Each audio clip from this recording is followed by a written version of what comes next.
Hello everybody, my name is Libby. I'm currently the president of AIGA, and I want to thank you on behalf of our organization for attending our Now Here conference. We've been working for a few months to put this together, so it means a lot that you kind of took time out of your day to come and see us and come see our speakers. It's going to be well worth your time, and I hope you have a good time. So first off, we're going to start with our keynote speaker, Courtney. She's coming all the way from Colorado, so that's pretty exciting. So we'll have our keynote speaker. She'll answer some questions when we're done. We'll have a little break. We will be transferring rooms for the panel discussion. So that will be in the art history room. Do you guys all know the art history room? 285. 285, okay.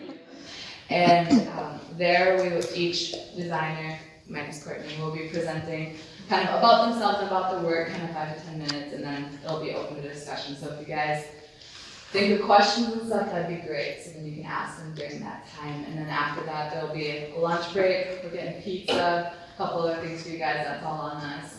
And then after that will be the portfolio review. As you might have noticed in check-in and kind of hearing about Allie was not able to be here or make it to be here with us today. So if you signed up with her originally, please transfer to somebody else. If you have any questions, you can find me, Jesse, or Nicole throughout the day. We're definitely happy to help, and hope you guys really enjoy it and find it beneficial to you, because that's what AIGA is dedicated to. Okay. I'll leave Brittany.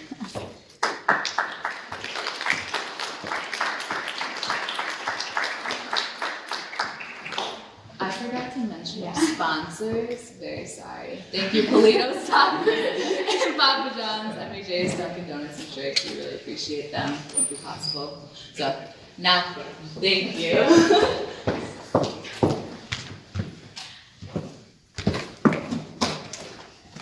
Okay, like Libby said, my name is Courtney. I live in Boulder, Colorado. That's a photo of my family, myself, my husband, and my dog. It's been a while since I've been back here at UWSP, so I'm excited to visit and share my presentation with you all today. I'm going to start by giving you a little context and background about where I work, the type of work I do, and sort of how I got started in that. And then hopefully we'll spend the bulk of the time reviewing a couple of case studies that I brought to share with you, and then also talking about a few lessons that I've learned along the way. So we'll just jump in.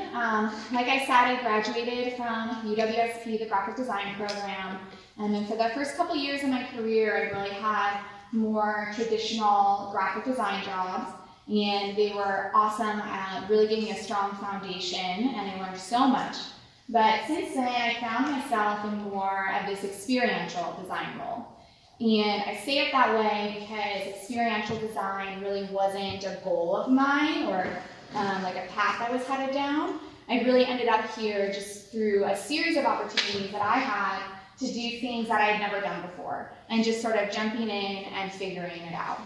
So that is my first sort of takeaway or lesson for all of you, to have the confidence to do things that you've never done before. When I look back at my career, it's sort of a theme that I see, and a big part of this is a job that I got working at Human Movement. That's a company out in Colorado, an event company. And at that time, I didn't have any experience in the event industry. I had never even been to Colorado. Not really sure why they wanted to hire me, but I had the opportunity and I said yes. I moved across the country and figured it out. And so this company was really small, and it certainly ran with sort of this startup mentality. And so there was a lot of opportunity to do a wide breadth of design projects, and it was oftentimes all hands on deck. So I think, given my background, it would have been easy for me to say something like, I don't design events, I just do the logos, or I don't concept the festival, I just do the concert posters. But my experience is that it's really, it's much more exciting to learn as you go. So I worked there for a couple years, and then Human Movement was acquired by a company called Power. That's where I work today, and I've been working there for about the last 5.5 years. And they're an adventure lifestyle company. So here's a map of all the companies that Powder owns. There are 10 ski resorts around the country, a number of woodward action sports camps, a whitewater rafting company, and a heli skiing company. So I'm super fortunate to be able to travel to all of these places and really have beautiful locations to go visit. So at the time, powder acquired community movement, we didn't have anyone at the corporate level that was really driving guest experience. So they built out an experiential marketing team, and I had just come from that event company that I was telling you about. So I was designing logos, marketing materials, doing some wayfinding and built environments, but all really within the event industry. But when you think about a place like a ski resort, it's really just one big event every single day, all year long. So there really was a lot of overlap there. And I was brought on as the art director of their experiential design team. So powder really places a big emphasis on experiences, but I don't think that is isolated just to powder or even just to the ski industry. I think experiences have really become today's social currency in so many ways. It's driving how people spend their money, and it's driving how they spend their time. So I just want to quickly talk about experiential design and what that means. It's essentially a field of design that takes multiple disciplines, so graphic design, architecture, interior design, landscape design, all of these different things, and they come together under one project umbrella to really tell stories and connect people to place or people to brands. So for me, graphic design is my background and it's my foundation, but in my career today, it's really one of many tools that I use on a daily basis. So our team put together a great little video that I think explains a little bit more about what we do and what our jobs entail. So I'll show that to you, and then we can jump into some case studies. Fun fact before we get started, another one of my coworkers, Tony Rochester, is from UWSP, and he makes a little camera. Is my levels good? Yeah, I didn't read the questions. My nerves are pretty intense, to be completely honest.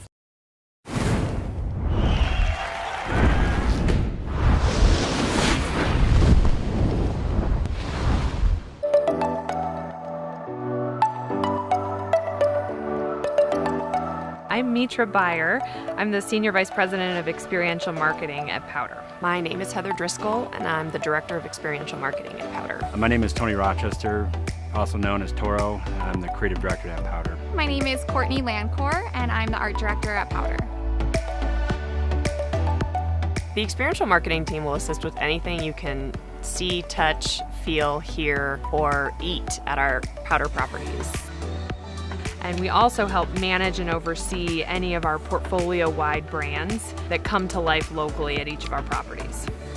The touch points that we have are everything from a mid-mountain lodge all the way down to what the napkins and menus look like.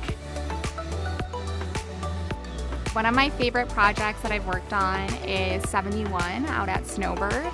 I think it was one of my favorites just because it was such a challenge, and it's been really exciting to see it all come to life. My favorite project for Powder right now is probably Woodward Peace Park. The Woodward Rectangle has been a really exciting project built from the ground up with our teams within our organization. It's really cool that we have so much freedom and flexibility to work across a wide array of projects. They're all things that really tap a lot of passion points for people, which is really exciting. I think the part that makes this job the most fun is the diversity of what we do. That always keeps you fresh as a designer or a creative, always challenging yourself to come up with new ideas and think about things differently. It's nice to be in an environment where we're fluid and we're constantly in problem-solving mode, ultimately for our guests. We're always working on new things. It's very exciting. It's never been boring. It's really the people. We have a really awesome office. It's laid back. There's a lot of flexibility, and I think that's part of what makes a really cool culture. We travel a lot. We do fun things in cool places. My My favorite thing about living in Colorado is definitely just the access that we have to the outdoors. The mountains, the snow, the 365-day-a-year adventure lifestyle you can live here. The more activities we can pack into one day, the better. The proximity to the mountains and being able to get outside very quickly. Everything is just sort of right out my front door. I think something I'm really proud of about working at Powder is that we are nimble and we can move quickly and we can change. What I'm most proud of from my time here at Powder is the stuff that's going to be here for a really long time. I have a small baby girl, and it's really exciting to build new experiences and things that she can engage with once she's old enough to come play in our environments.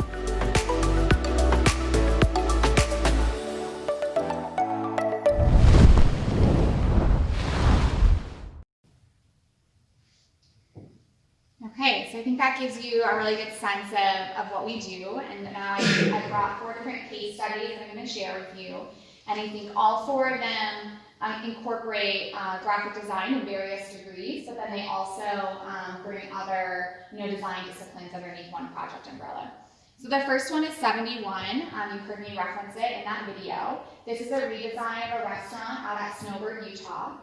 So for those of you that aren't familiar with this resort, it's really, it's sort of an iconic resort in the ski industry. So being able to work on a project here and sort of leave your mark on the place was something special. So this is a photo of the Cliff Lodge. This is the main lodging at the resort. It has a spa, other restaurants, and a large conference business. And so that conference business means that there's an influx of guests that come through on a weekly basis. And it sort of, turns that space around. And the restaurant we were working on is at the very base on the left-hand side of the Cliff Lodge. So here are a few photos of the restaurant as it stood at that time. It was certainly a little bit dated, but it also didn't serve the food and beverage needs of the Cliff Lodge. They had that growing conference business that I told you about, so this space was at capacity. And they decided that they needed to expand the footprint to add more seating, but they also needed to add in a breakfast service. And so they wanted to switch up the whole theme, move away from this Mexican cantina, and come up with something that might be more suited for a 3 meals a day restaurant. So a bit of a backstory here. Snowbird had been pretty far down the road on this redesign. They had chosen a mining theme. That area has a big mining history. They had already hired and awarded the project to architects and interior designers, and they were really just waiting to break ground. During that whole process, the owner of Powder, the company that I worked for, had acquired this resort, and he got wind of the project and hated it. He hated the concept, he stopped it, he threw like a total wrench in the plan, called our team in and asked us to come up with something different, something better. Kind of an awkward spot to be in. So we pitched 5 concepts, and out of those 5, he chose this 70s theme restaurant. And so the concept here was that Snowbird was founded in 1971. And so naturally that's what we called the restaurant, 71. And they also, the resort had a really expansive archive, which was fun to dig through. They had tons of photos, video, marketing material from the 70s. So we were able to use a lot of that for inspiration. So we do this sometimes in design, right? When we are pitching ideas. We have 5 concepts. There's one that's super safe, sort of low-hanging fruit. And then you might have the one that you think is the best. It's maybe not super feasible, has a little bit higher budget, super creative. So then you throw out a really wild idea that is still solid, but it's going to be out of budget, it's super crazy, and that just makes everything else feel a little bit more palatable, right?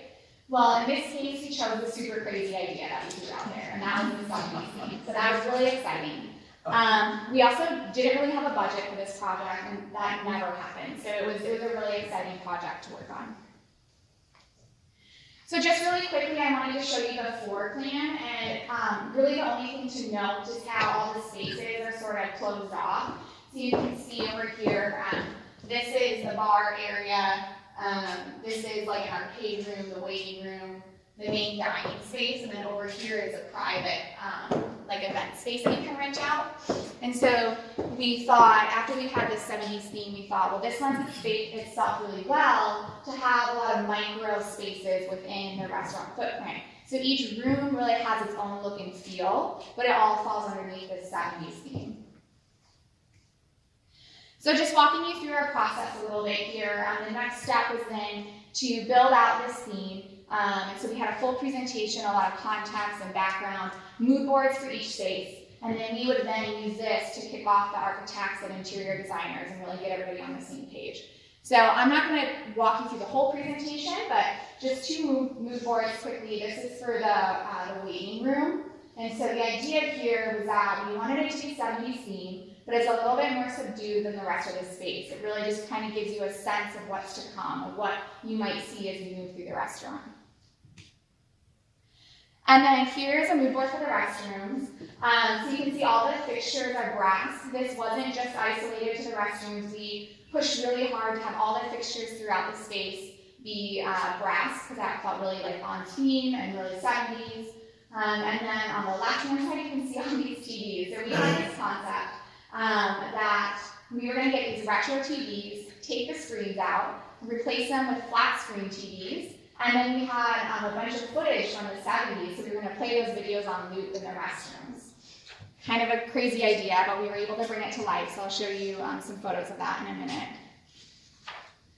So now we can start walking through how the space turned out. This is the main hallway before you walk into the restaurant. That image in the back is a replica of the billboard that they used in 1971 to announce the opening. And so we put a ski-lift chair in front of it, and that just becomes a nice photo opportunity.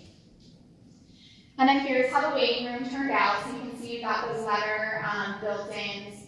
There's some additional seating. On the left-hand side, that's our poster stand. So we threw in a green shag rug, a retro entertainment system, and a nice feature light. This is where things start to get really crazy. This is the main dining room. There's lots of color, lots of pattern. Main feature of this is that the ceiling baffling. So we found some photos of restaurants at Snowbird in the 70s that had that. So that's sort of where the inspiration came from, and we wanted to replicate that in this space. Here are those bathrooms that I was telling you about. So you can see the TVs above the urinals. And then they were in all the other restrooms as well, the family restroom and the women's restroom. This is just a close-up of some of the fixtures and the wallpaper. This is a really fun part of this project. I got to go in and design all these custom patterns that we then turned into wallpaper to use throughout the space. It was really fun. And on the right-hand side, I think this one is my favorite. It's super subdued, but the pattern is made from the shapes of the Snowbird logo. And then on the left-hand side, this is that private dining area. And I wanted to show this because I think it gives you a good sense of how this wasn't just an interior design project. It was about everything, what you saw, what you touched, what you tasted, what you heard.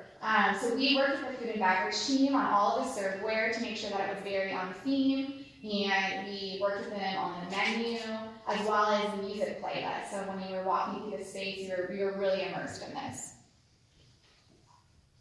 Okay, so lastly, I wanted to show you guys the bar. This is my favorite room in the restaurant. Utah has some pretty restrictive laws, so we knew that absolutely no one would be allowed in here unless they were 21 or older. So we could afford to make this space feel a little bit more mature. We were going for this sort of swanky 70s feel. And then here's a close-up of that bar. I just love this brass tile that we put along the front. I think it turned out really beautiful. Okay, so one of the most challenging and also one of the most fun parts of this project is really taking some kind of tacky design from the 70s and keeping it wild but still palatable for an iconic resort like Snowbird. And it was a challenge, but I think we pulled it off. But we wouldn't have if we didn't have such great collaboration. So I think by nature, right, designers, collaboration can be hard sometimes. I know myself, I have control tendencies, right? Sometimes we can come with some egos, but if you put all that aside, when you work collaboratively, you're going to come up with something far more special than you may have otherwise. So I kind of told you in the beginning, myself and my coworker Tony, we were put in sort of an awkward spot where we were asked to come up with something better and then get the team on board with that. So, we had to work with the architects, interior designers at GSBS. They were wonderful. The branding agency, Snowbird's in-house team. And we really focused on open communication. So we pitched our concept, got everybody on board, that it was really important to us that we took their feedback and we implemented it whenever we could. Because when people feel like they have some ownership or like a sense of pride about it, they're gonna produce a lot better work than they may have otherwise. That being said, we certainly had to put our foot down sometimes and really defend the concept to bring it to life how we originally intended. So again, not without its challenges, but I don't think we would have ended up with such a great product if we hadn't had so much collaboration. Okay, the next project is for Eldora. This is a wayfinding and signage project. Here's a photo of the resort. It's one of the smaller resorts in our portfolio. It's located just outside of Boulder, Colorado, and it's really considered their home mountain or their backyard escape. So I live in Boulder. I know it's quite known to be like a vocal community. So there was certainly a sense of like, don't mess this up. This place is very near and dear to their hearts. So we started this a year after Powder purchased the resort. And one of the first things that they did, they had a marketing team come in and do a brand exercise, and they came up with this new logo. So take a look at their old one. It's red, white, black. And now, this is their signage at that time. So they were leaning in heavily to the red. It was starting to fade in the sun. They had a mix of materials, some wood, some printed. So it was really sort of an eclectic mix of signage. So again, walking you through my process, I started with material exploration. This was not a planned project. It was a result of that brand exercise that they had. So they got a new logo, we took a look at their signage, and it was like, well, we can't not update this. But because it wasn't planned, we hadn't set aside budget, which means that we had a really tight budget and we also had a tight deadline. So I ended up going with the wood and steel because I knew it would be readily available and fairly affordable. The wood was a Doug fir, and then I was really loving this wrought iron look. So I used a steel, had the guys kind of rough it up a little bit, and then we powder coated it black. And really the idea here was, we were intentionally not leaning into the brand colors. We wanted the materials to dictate that, and the result was that it felt really natural and authentic to the space. So here are some in-context mock-ups. All the content was routed out of wood and then painted black. And then the front entrance monument and some of the building signs, the edges were wrapped in steel. The more informational signs, we had steel straps on the sides. And then we also had a couple signs like that building directory in the middle that had a lot of content that we knew could change frequently. So we incorporated the wood and steel on the top frames, but then the content panel was actually printed so we could quickly and efficiently swap that out. Okay, so again, walking you through the process. The next step was really to do a full audit. We audited the entire resort, logged all of their signs with photos, dimensions, content, all sorts of things. And then this really allowed me to evaluate the whole sign system and meet with folks at the resort and food and beverage or retail or transportation and talk about like, where are your pain points and where can signage help, or where signage may be causing some of these pain points. We really wanted to be thoughtful and strategic about this so that it wasn't just a one-for-one replacement. So once all of that was done, I built out a deck. This is a page from it. Every sign had its own page documenting what was existing, what the new one would be, dimensions, materials, and this is what I then used to go to the fabricator and have all of this built. So now we can take a look at the final product. Here's that main entrance sign. Some of the building signs, the building directory, they turned out pretty similar to those mock-ups. This is a close-up so you can see how the content was routed out and painted black.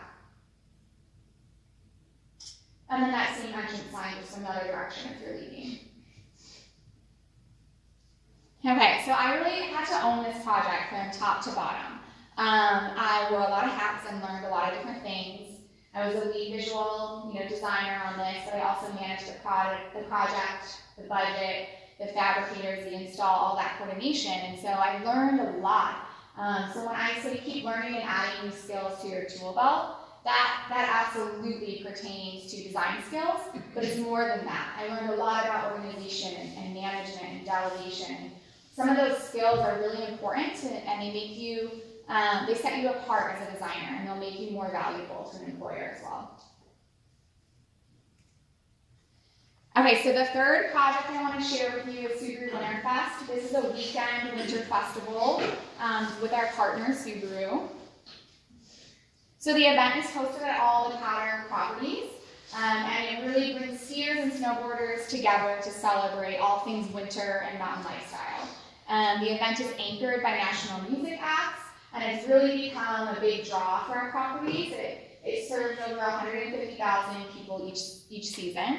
And so I worked closely with Subaru of America as well as our in-house partnerships team to concept this event and bring it to life. So I've been working on this for the last 5 years, and here are a few poster designs from over the years. The overall look and feel of the event leans into this mountain-inspired, ski nostalgia. We always start with poster designs, and then we take that graphic and apply it to all of the marketing materials, the digital banners, print banners, and then we also use it on a few items on site. So the event footprint features these custom tiny homes that we designed and built in-house. They have rooftop decks and a front deck that folds open. And inside, this is where the Subaru brand ambassadors do most of their interaction with guests, and they build leads there. And so from a design perspective, these stay pretty consistent year to year. We update the interior to make it feel fresh, and there's one feature wall that we update every year. Sometimes it's like a photo opportunity, and then if you look in the lower right-hand corner, one year you get a custom sticker machine for the kids. So there's a number of partners for this event, and that helps add to credibility and, oh, I skipped a slide, I'm so sorry. Okay. So the surrounding area is filled with fire pits and lots of activity, some interactive murals and things like that. So we wanted to keep the signage really simple. Subaru has a pretty strict brand guideline, so I had to use Helvetica. I kept the content black and white, and then used this reclaimed wood that was inspired from those tiny homes. And that's the piece that sort of strings everything together. It's used on the signage and on the partner boards. Okay, this is the one that I was trying to talk about. We have a number of partners for the event, and that helps to add some credibility and authenticity. So there's a lot of creative ways that they're integrated, and this one was for Smashmallow and Choco Love. And so we have fire pits, Adirondack chairs, things like that. So we thought a s'more station would be perfect for them. We were going to build this custom station. They were going to send me some of their creative. We would just frame it and put it up.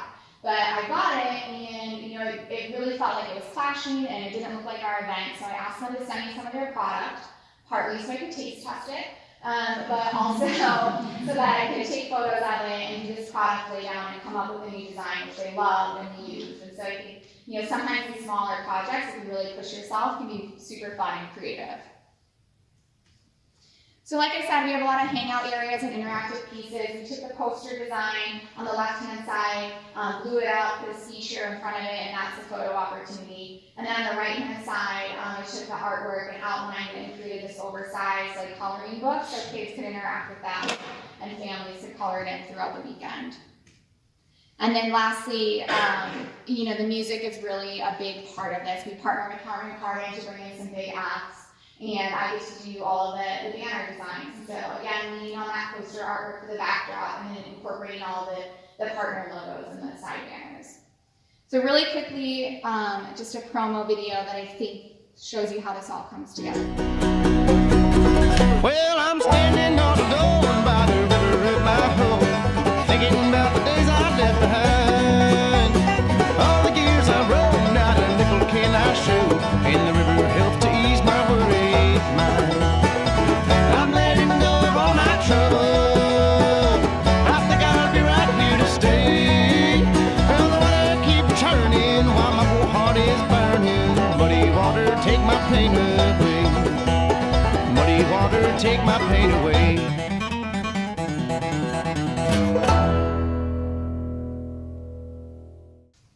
Okay, so honing your craft. I said that I've been working on this project for the last 5 years. And almost every single year, Subaru says, okay, we're gonna take the creative in-house. You know, we have a big design team, we're gonna handle it. About a month later, they come back and they say, oh, you know, we're not really loving the direction, we're not sure we're headed down the right path, like, can you guys help us with it, can you do this? And, you know, they know full well that there's really only 2 of us that work on this. But, you know, I think it just is a testament to how special it is to become an expert in your field. And when you show up every day, you put your best work out there and you really hone your craft, that's something that's really valuable even to large companies like Subaru. Okay, so the last project I brought to share with you, this is Invitations to Peace Park Championship. I think all the projects I've shown you so far, and they're really these large, sexy projects, super fun to work on, but that's not, you know, we do a lot of smaller projects too. We do a lot of quick hits and sprint projects, and these can be some of the most fun and creative work that we do, and if nothing else, it's a nice change of pace. So, Peace Park is a snowboarding concept. It was created by professional snowboarder Danny Davis. It's a very unique and creative terrain park, and so we partner with him to host these exclusively at our resort properties.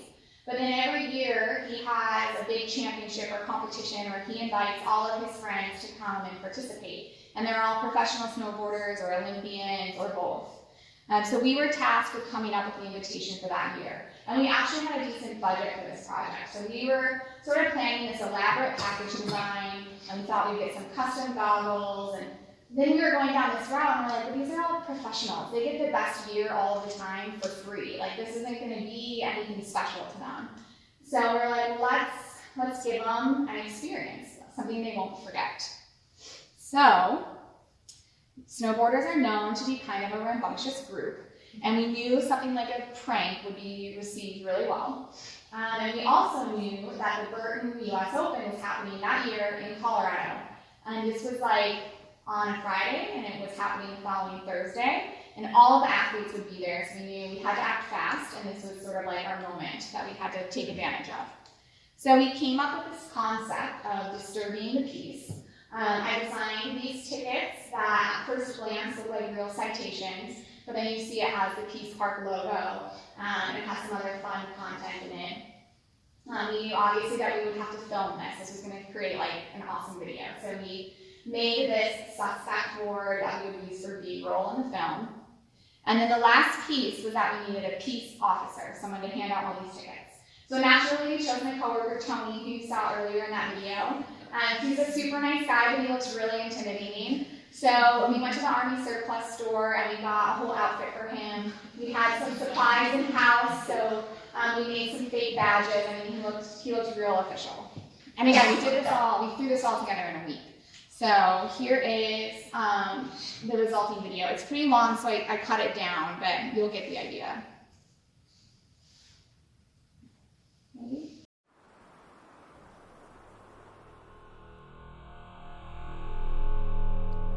It's a good day to serve the peace.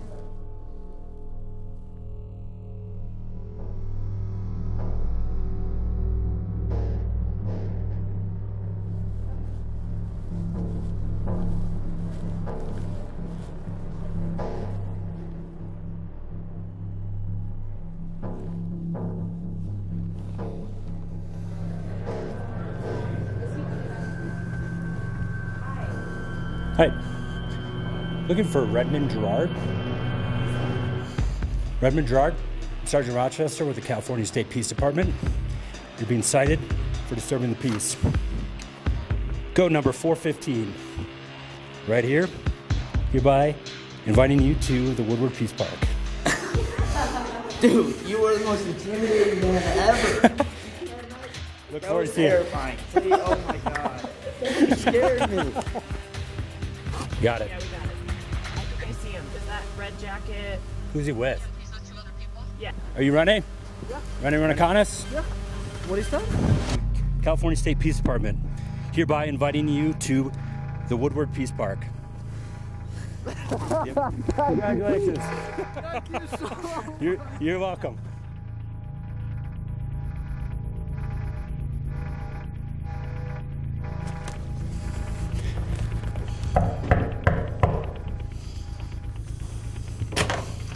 Hey. Looking for Stolly Stambeck? Yes. That you? Yes. Isn't your citation? What's that? Citation? Citation. For disturbing the peace? Hereby inviting you to Peace Park. Okay. May 1st through May 5th. Welcome. Thank you, thank you. I was like, I already had like trouble getting into the country.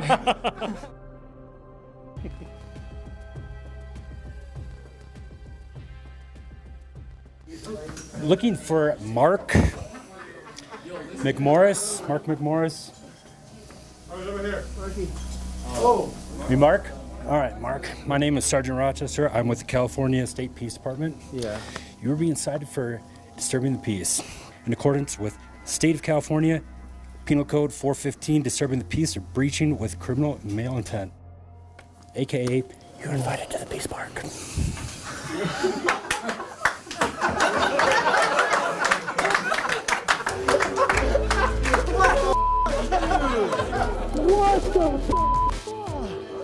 Congratulations. Dude, thank you so much. Holy dude, that was scary like that. I'm so sorry. I'm so sorry. What? I'm sick. It's a good project to end on, right? Okay, so that was the last project I had to share with you, and then really quickly I just wanted to recap some of these things that I learned along the way that I wanted to share with you. So the first 4 we already talked about, and then I added some more. The first one, there's a first time for everything, really having the confidence to do something you've never done before. And work collaboratively, not competitively. We talked about this in that 71 project. Keep learning and adding new skills to your tool belt. Again, this pertains to design skills, but it can be a lot more than that too. Master your craft, something that's really valuable. Things don't get better, you do. I know a lot of you are students, some of you are graduating, and life seems really crazy and stressful right now. I wish I could tell you it gets better, but it just gets crazier. Life gets crazier. But you get better, you get more experience, you learn more, you get more efficient. That's what's going to make things easier. Have thick skin. This is important. We're designers. We get critiqued and we get feedback all the time. Listen to that. Learn, to implement that feedback. But also learn when to defend your design. That's important too, to stick up for yourself and the decisions you've made. It's up to you to push yourself. No one else is going to do that. You have to step outside of your comfort zone and learn new things. And when you have the time, really push yourself. Practice empathy. I do have a bit of a background in the fine arts.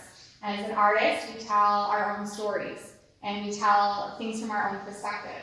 As a designer, you do the exact opposite of that. You're telling other people's stories. So learn empathy, be able to put yourself in their shoes, and really, that's going to help you to tell those stories. And then value the people you meet along the way. Always show up. Always do your best work. You never know what the future holds. Someone you meet might, someone you meet today, they might offer you a job in the future, or they might give you a connection, and vice versa. You might need these people for something in the future. You might need them to help you with a project or work on it. And if you didn't have a great first experience with them, they might not be willing to do that. And then lastly, just have fun. I think as designers, it's really easy to get caught up in the stress and all of the deadlines. But at the end of the day, we get paid to create things, and that's something really special, so don't lose sight of that. Okay, that's all I have for you. Thank you guys so much. Thank you again for having me.